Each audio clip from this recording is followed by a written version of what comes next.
Hello, my name is Ramses, if you don't know me. So, the Militari mode for Okam has now been out a month, and I thought it was about time that we took a look at how things are going with it. For some of the people who are still on the fence whether they should join it or not, as well for some parts of the community who might not be as attached or as close to everything going on. So, I'm going to talk a little bit about the functionality of Militari first, how it works. Then I'm gonna talk about the player base or the community and how it's doing.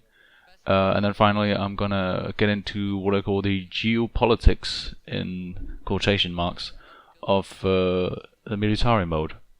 Geopolitics is a little bit of a fancy word, but I hope you'll excuse me for that. But it just feels the most fitting. I'm gonna talk about like what the clans are doing in relation to each other and who's taking territory and all stuff like that.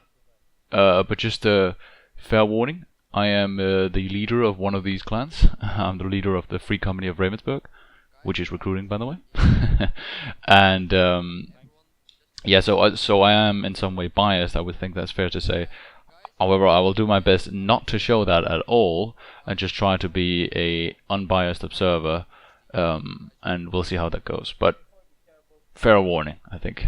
And also, my activity has kind of plummeted just about the time that the Militari mode started, and so I haven't been around as much as I'd hoped to do. Like I've been online maybe twice a week or something like that. But I've been online on Discord a lot, and whenever I'm on, I'm quite active. So I think I'm still somewhat capable of giving this kind of overview of what's going on. Anyway, so let's get to our first point, the functionality. First off, when the devs said that the first version of Militari would be bare bones, they were not kidding around. Right now there's only two maps you can play on, like battle maps, one for villages and one for castles, and there's only attacks on thieves or defending of thieves. There's no field battles, which I think is a huge thing. There's also no garrisoning of troops, so you can't like put your troops into a thief. It just auto-generates a defense force every single time. And also, you lose every single troop you have after an attack, and after a defense you get all the defenders back. So it's a kind of a sudden death mode, and you can't kind of whittle down a defense over several assaults or something like that. And also, you can't combine troops between players, so you can, for example, if you have a castle and you want to attack it with 500 troops and you have two players with 250 troops, well, that sucks for you because you can only attack with 250 because you can only attack with one player at a time, and you can't combine the troops of the two players together. So it's really quite bare bones. However, more mechanics are being added, and they're being added as we speak. I think there's an update like right around the corner, which does do something about some of these things. But if you think it's still a little bit too bare bones, I think that's completely fair if you don't really feel like joining yet. More mechanics will be added, but I think we need to be patient. So far though, it's been working.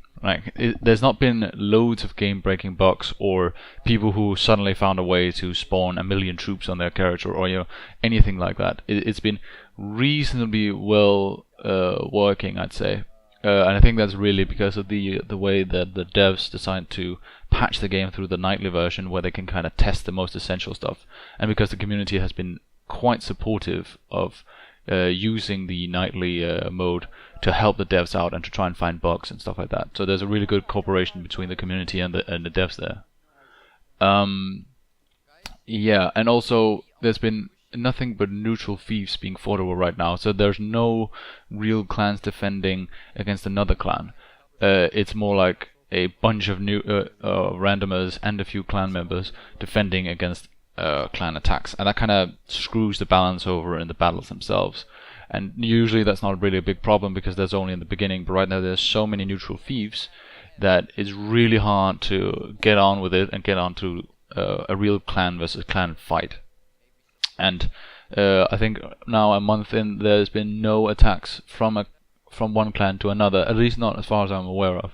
There might be like one or two, but definitely there's like loads of battle for neutral thieves. But I think they're going to reduce the number of those in one of the upcoming patches. Also, this patch also introduced upkeep, which means that every player in a clan will now have to pay some gold to stay in the clan.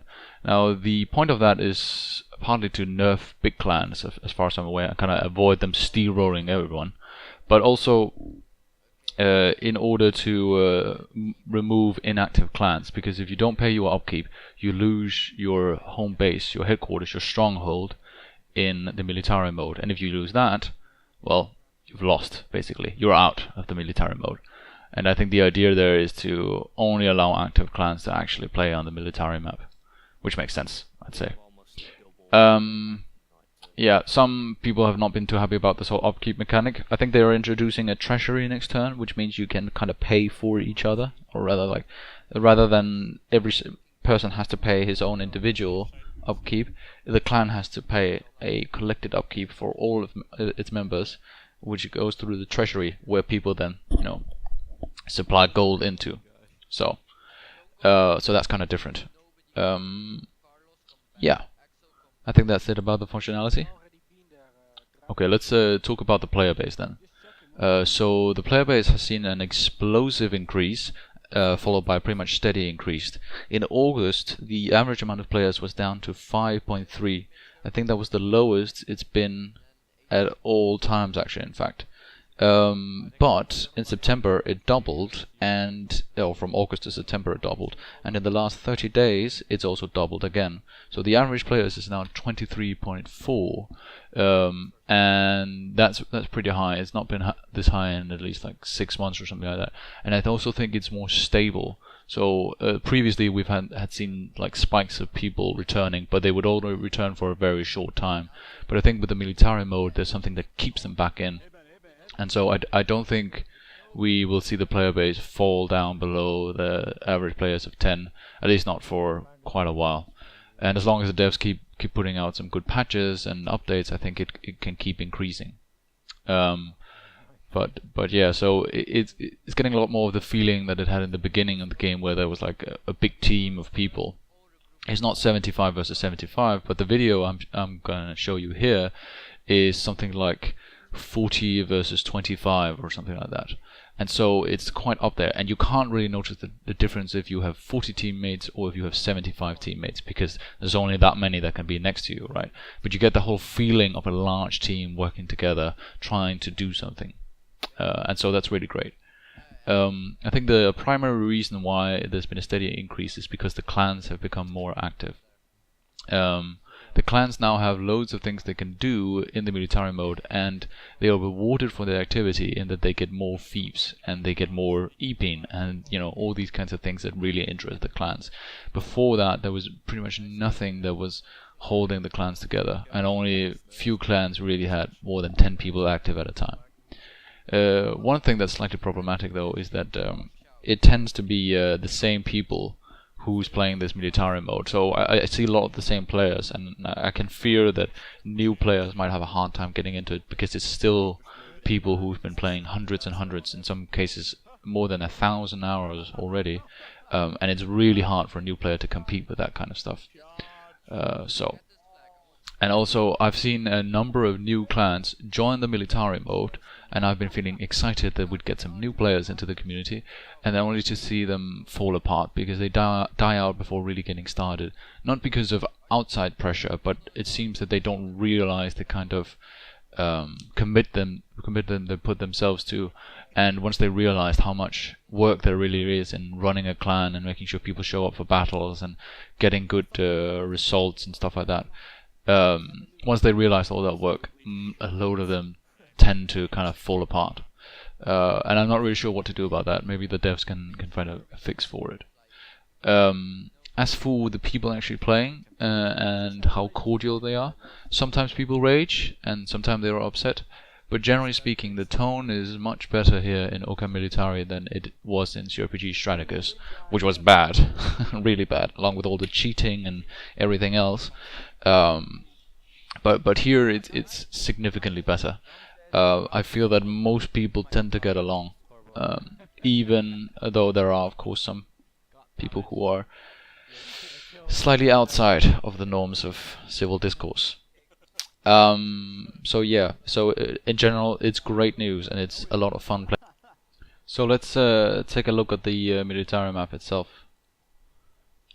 Now that we're going to talk about the geopolitics, as I said.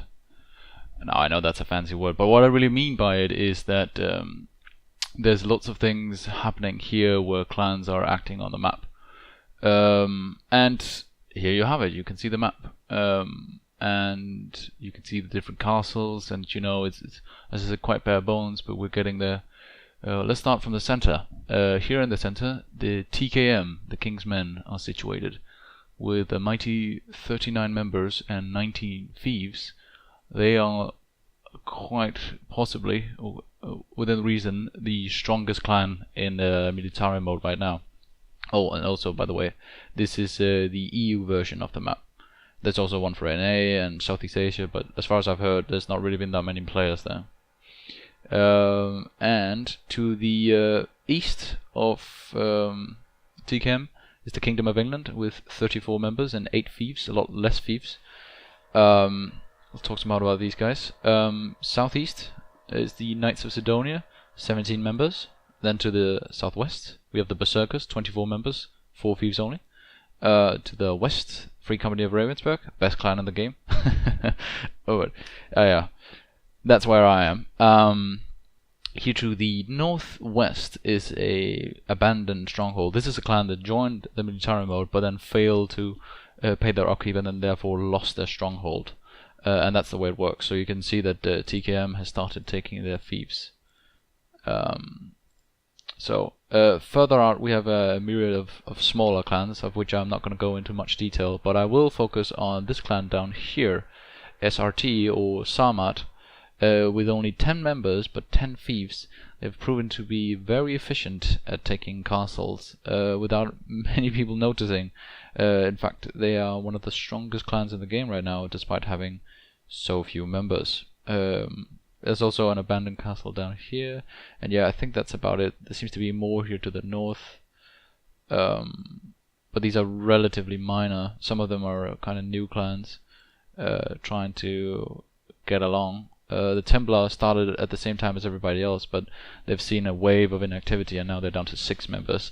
I think it's quite possible that they will lose their stronghold, unfortunately. Yeah. And Wolves out here, still kinda getting started. Les Seigneurs de Bayeux, or something like that. A French clan, as you can see, which are attacking a village tonight. So anyway, generally speaking, the geopolitics is that everybody started out pretty much in the same way, by taking the neutral thieves near them. There's also no option to not do that. You have to capture all of your neutral thieves. So for example, for Kingdom of England here, I believe that they have to take this castle, but as soon as they do that, they can attack any castle all over the map. It only increases their travel time quite significantly. This is why you can also see a clan like TKM, who has all of their own neutral thieves in their area, are branching out all kinds of different directions, and there's pretty much no limitation to where they can go. So that's why you see them all the way down here. And also, the SRT are doing a little bit of the similar thing. They've actually taken a second stronghold here, Selmburg, I think. Is that the same clan? I think it is. Not sure. That could be a bug there. But yeah, but all the other clans have stayed within their area because they basically have to. I think some of them would love to be able to attack some more, but they don't really have an option to. So for example, my clan would love to branch outward and attack other neutral thieves before others get them. But that's not possible before we get the last ones. So, but as you can see, TKM was quite possibly the first, or perhaps SRT. I think SRT were the first to get their neutral thieves, but what the SRT simply did was they decided to go for other neutral thieves, and they didn't really piss anybody off.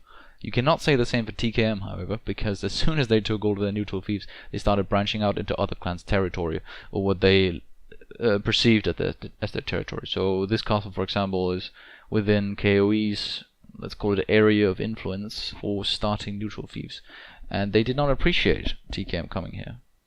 And the same goes for Berserkers. It's kind of the same situation.